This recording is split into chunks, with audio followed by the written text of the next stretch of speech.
Good morning, good afternoon, good evening. This is Alan Burgos from the hashtag Walk with Lan channel. Welcome and welcome back to our channel. Guys, if you are not yet subscribed to our channel, please do it so now so that you can be a part of this growing family. Officially, we are now 8,273 subscribers. Thank you so much, guys. God bless you all. We are near to 9,000 subscribers milestones. This is not impossible with your help, of course. God bless you all. Mahal na mahal ko po kayo. I love you all. Okay, sige, ang pag-usapan po natin today ay yung pagsulong ni Mayora Hani Lacuna ng Maynila. Kahapon lamang. Ayan. Okay, talagang buong tapang, no? Buong tapang na sinugod, no? Sinugod ni Mayora Hani Lacuna ng Maynila ang sobrang lakas ng ulan, parang undoy, at talagang naghudyat ng mga directives at instructions sa mga tao. I-chinek niya yung mga may sakit at saka yung mga matatanda at PWDs as they evacuated, no? They evacuated their constituents that are needed na talagang halos umabot ng 2,200, no?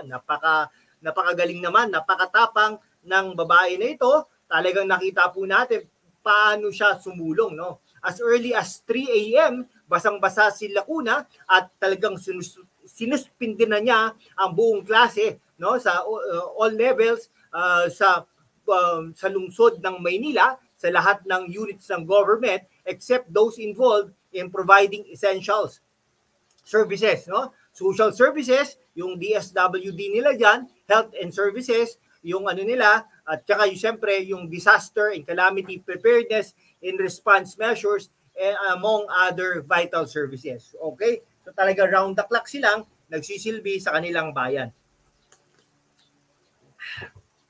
Okay, so si Lacuna po, no, ay concerned din po, no, sa mga city officials as she made the rounds of the city starting during the wee hours of the morning to personally check the situations do sa mga flood-prone areas diyan sa Espanya, Santa Mesa, diyan sa Tondo, at kung saang lugar pa, no, diyan sa Recto, diyan sa Mendiola, etc. No? Yung evacuation of families affected areas, especially the senior citizens. Kawawa po yung mga senior citizens at saka yung mga ating mga PWDs, no?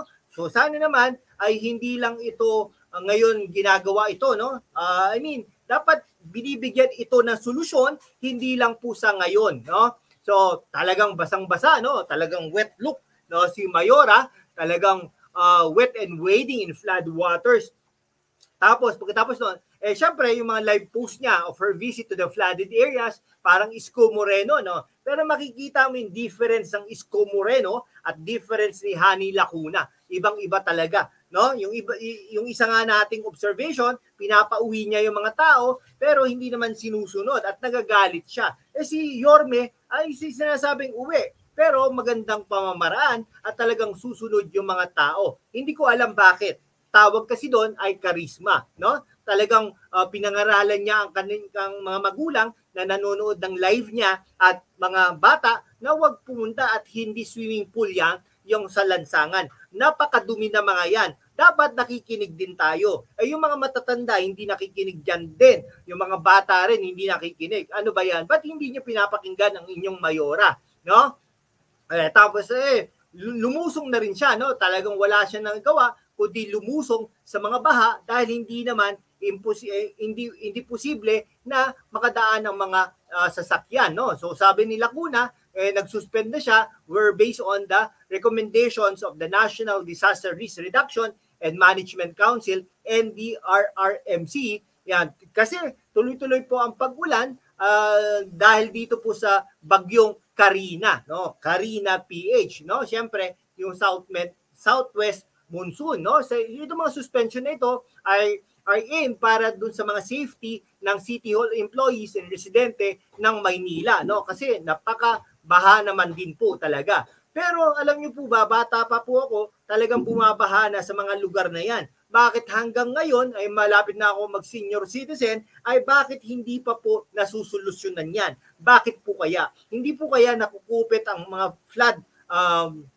flood control budget, yung mga budget ng pang-drainage, mga budget ng pangkalsada, mga budget ng pangtaas. Hindi po ba nila na-anticipate yan? Bobo ba mga arkitekto natin? Bobo po ba mga civil engineers natin? In the meantime, yung essential services, no, sabi nila kuna ay magpapatuloy at ng operasyon para i-ensure yung kailangan ng mga Manileños are met during this challenging time. Natatawa ako dahil medyo active po ngayon si Mayora Hani Lacuna dahil nga ba malapit nang magdeklara si Yorme Isko Moreno, no?